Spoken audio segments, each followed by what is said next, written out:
রক্তের উপরে কিংবা হিন্দু মায়ের চোখের জলের উপরে আমি কোনো নেতা হতে চাই না, যে কারণে আর তো কাউকে খুঁজে পায় নাই যাকে সামনে রেখে এই কাজগুলো করে, এই বিষয়টা।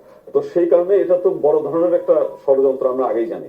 এবং এই যে 8 দফা, এই 8 দফা হিন্দু সমাজের কোনো উপকারে লাগবে না। এই যে ধরেন এখন যদি এই 8 দফার সংখ্যালঘু কমিশনও তৈরি হয়, যে কমিশনের কথা বললাম, এইরকম একটা কমিশন যদি বিএনপির আমলে একজন করে রাখে, এই কমিশনার হয় বয়স্ক অথবা বিএনপির যে হিন্দু নেতা আছে সেই একজন পাবে।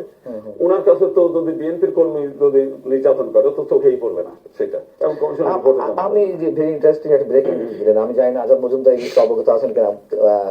অ্যাডভোকেট গোবিন্দ যেটি বললেন যে অফার বিভিন্ন জায়গায় গেছে, এবং এইগুলো তো আমার মনে হয় প্রচার করা কি উচিত নয়? আমি আপনাকে জানতে, তারপর আজাদ মজুমদার আপনার কাছে আসবো। না, এখন বিষয় হচ্ছে যে এইগুলো প্রচার করতে গেলে আপনারা কে অফার দিল, কি জন্য অফার দিল, সেটা তো জানতে চাই। এখন সেটা তো জানতে চাই। এই জিনিসগুলো তো আমরা এখন বলতে চাই না। বিষয় হচ্ছে যেটা আছে, আমি মনে করি যে সেই সমস্ত, যেহেতু হিন্দু বৌদ্ধ খ্রিস্টান পরিষদের অনেক নেতারাই সামনে নাই, এখন তাদেরকে না পেয়ে এমন একজনকে যাকে পেয়েছে তাকে নিয়েছে। উনি তো আগের থেকেই, একটি প্রশ্ন, উনি 2023 সালে ওনারা একটা জো বাইডেনকে একটা চিঠি পাঠিয়েছে যে বাংলাদেশে 2008 সাল থেকে 2023 সাল পর্যন্ত কোনো হিন্দু নির্যাতন হয়নি। অথচ এই চিন্ময় কৃষ্ণ দাস সহ এই যে লীলারাজ, যারা হচ্ছে ওই ধামের ওই নেতা গ্রুপরা, 2014 থেকে 2008 থেকে 2023 কোন নির্যাতন হয়, শেখ হাসিনার আমলে আমরা অত্যন্ত ভালো আছি। জো বাইডেনের যে কংগ্রেসম্যানরা যে রিপোর্ট দিচ্ছে বাংলাদেশের মাইনরিটি নির্যাতন, এটা একটু ডাহা মিথ্যা।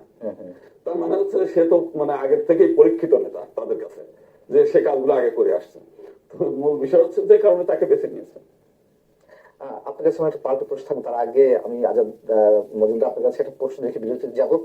সেটা হচ্ছে যে এই যে বিষয়গুলো আসছে, গোবিন্দ প্রামাণিক যেটি বললেন, এরকম অফার তো নিশ্চয়ই অনেকের কাছে গেছে, এবং আমাদের গোয়েন্দা সংস্থার পক্ষ থেকে কোনো ধরনের দুর্বলতা আছে কিনা, এইগুলো যদি এভিডেন্স সহকারে প্রচার করা যেত, সেগুলো মানুষের মধ্যে এক ধরনের কনসাসনেস তৈরি করতো কিনা, বা সেই ধরনের কোনো উদ্যোগ সরকার আছে কিনা। এবং একই সঙ্গে এই যে চিন্ময় কৃষ্ণ টেলিভিশন নাম উল্লেখ করে বলেছেন যে 21 টেলিভিশন সাম্প্রদায়িকতা ছড়াচ্ছে। আমরা যেটা রিয়েল পক্ষ বিপক্ষে বুঝি না, যেটুকু রিয়েল, নিশ্চয় আপনি বুঝতে পারছেন আমার কথার মধ্যে দিয়ে পক্ষ বিপক্ষের সব প্রসঙ্গে আমরা আনতে যাচ্ছি। এই ধরনের অভিযোগ করা হয়েছে। আপনি একজন সাংবাদিক এবং একটা গুরুত্বপূর্ণ দায়িত্বে আছেন, আপনার মন্তব্যটা আমরা জানতে চাইবো। একটা ছোট